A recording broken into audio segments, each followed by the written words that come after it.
Foreign going ships में सक्षमता प्रमाण पत्र प्राप्त किया। साथ ही इसी वर्ष बीएससी भी किया और 2013 में आपको कमान मिली। जून 2011 में मिनिस्ट्री ऑफ ट्रांसपोर्ट से आपको रोल मॉडल कैडेट के रूप में पुरस्कृत किया गया।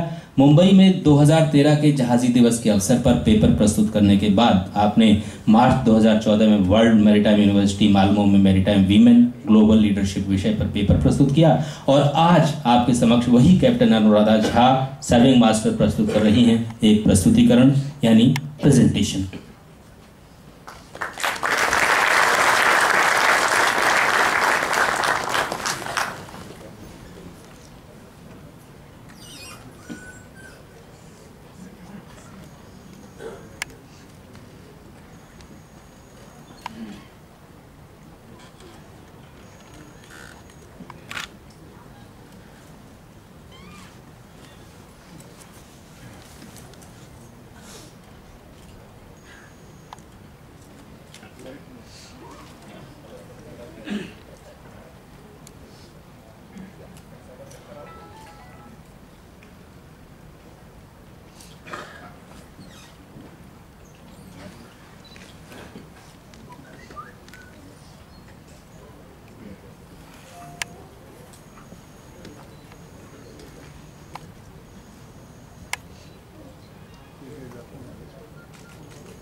Honorable Chief Guest,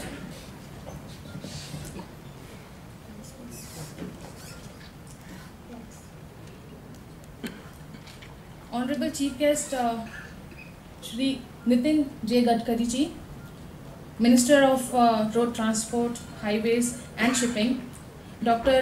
Vishwapati Trivedi, IAS Secretary Shipping, all dignitaries at the dais, ladies and gentlemen. Good afternoon. I feel privileged to present my paper, Life of a Seafarer, the anonymous contribution for diminishing distances, on the day of the seafarer.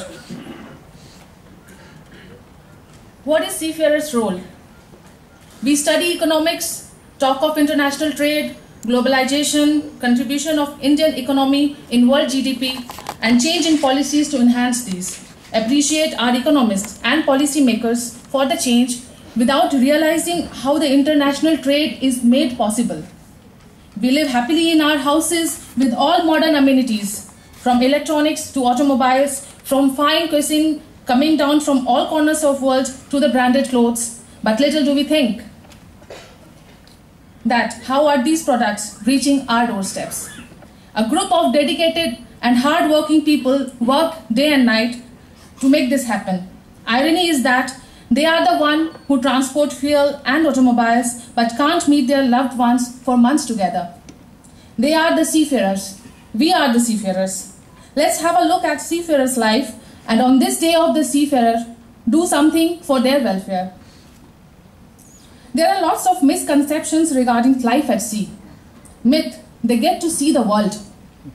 Fact, shore leave is next to impossible in almost all the ports because of long working hours in port and minimal manpower on board, less port stay, port formalities and security reasons. Most ports are now quite far from main city, sometimes almost at sea, especially SBMs. Myth, seafarers don't need to study much. Fact, seafarers are required to keep themselves updated, do various courses, give exams until they retire. Not to forget that all this mostly on their own expenses. They are multitaskers working as navigator, engineer, maritime, law expert, adventurist. They have high degree of computer and electronic knowledge. Myth, they are generally very rich because they get very high salary, they lead luxurious life and get long leave. In short, merchant navy is kind of a glamorous job. Fact, those days are gone now. If spread over time and the benefits of shore job accounted for, the money earned by a seafarer is at par with many other respectable jobs today. Seafarers don't get salary but wages.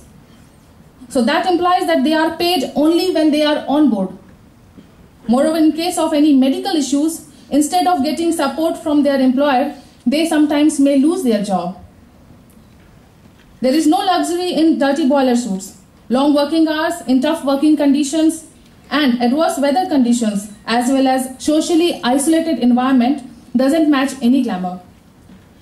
Remunerations are less than a business school graduate, while their contribution no less than soldier, serving the second line of defense for the country. Let's see where Merchant Navy stands as compared to shore jobs in general and what all expectations are met by this profession. General expectations from a career are money, financial security, social security, job security, medical security, social status, post-retirement support.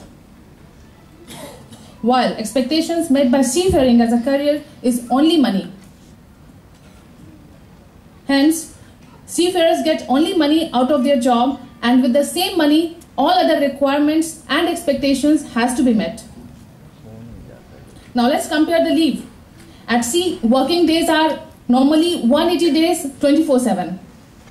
Not to forget the courses to be done during the leave. While at shore, we have 52 Saturdays and Sundays each, about 20 days as public holidays, and approximately 30 days as EL or CL, which makes it 152 days approximately as holidays. Working hours on remaining 213 days is normally 12 hours a day, making it equivalent to 107 working days at sea. Hence, the money that we get is good, but with it comes a big package of hard work, challenges, risk involved, and sacrifices.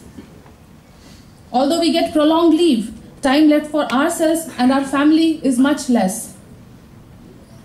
Of course, Merchant Navy provides a way to earn good money at young age and travel across the world.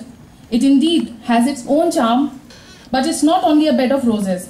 The risk of piracy, criminalization of seafarers, reduced manpower, stringent regulations, etc. are the thorns that we are facing today.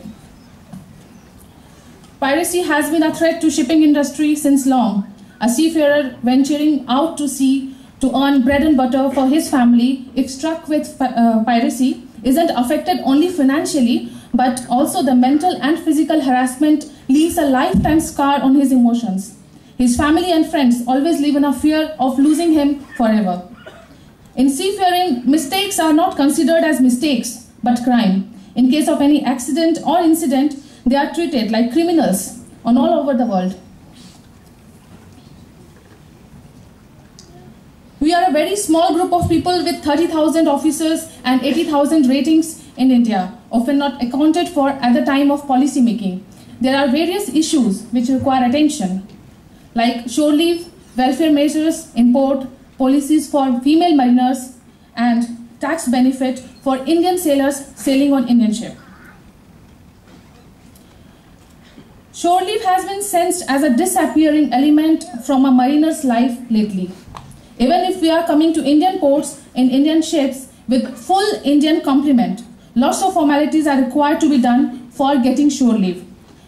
Although we are having several identity cards like PAN card, passport, CDC, Aadhaar card, etc. issued by our government itself, why is it so difficult for us, the Indian seafarers, to go out in Indian ports? Even after getting a shore leave, it is sometimes very difficult to go out. One has to walk down up to the gate, which is at times almost 2 kilometers from the jetty. Even after that, sometimes they don't get any vehicle to go to the city. In European ports, we just needed to call Seamen's Club, and they used to send their vehicle and take us to the club free of cost and assist in getting cabs. Setting up of such clubs with one small supermarket and phone and internet facilities, courier services, money exchange, etc. will actually be great for the seafarers. While attending a conference on maritime women global leadership at World Maritime University, Malmo, early this year, I was asked a few questions. Like, what are the policies for encouraging women to join Merchant Navy? How mentoring of women in Merchant Navy is done in India? What are the policies for retaining women in maritime sector? And then I felt that there is not much of policies in black and white for us. In fact, maternity leave also is a big question mark, as the agreement says a maternity leave of 130 days as mentioned in page 8 clause 35 of agreement. But then it is not safe and not even allowed to sail during pregnancy, and a newborn can't be carried on board. So this 130 days maternity leave is not at all practical. It has to be at least 2 years. Although shipping companies have been giving considerations to issues relating women and cooperating as far as possible, regulatory policies for encouraging women in maritime sector is still missing.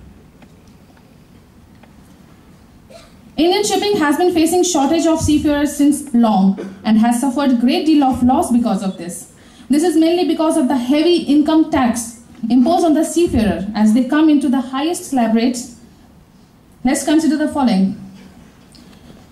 Total number of Indian seafarers sailing with Indian flag and taxable would be no more than 10,000. Total number of taxpayers, 3.5 crore. Hence the ratio almost negligible. Total tax paid by all the seafarers in India would not be significant as compared to total tax paid in the year 2011-12, which was rupees 5,90,077 crore. And this negligible contribution did cost much more to the Indian shipping industry, as most of the Indian seafarers prefer to work on foreign ships and earn tax-free money. Giving tax exemption to seafarers will not put our nation at loss, but benefit in another way. The seafarers have long been just a neglected and forgotten group, and time has come when they need to be recognized and supported. For this, we need to celebrate Day of Seafarer on a much visible spectrum. Thank you and Jai Hind.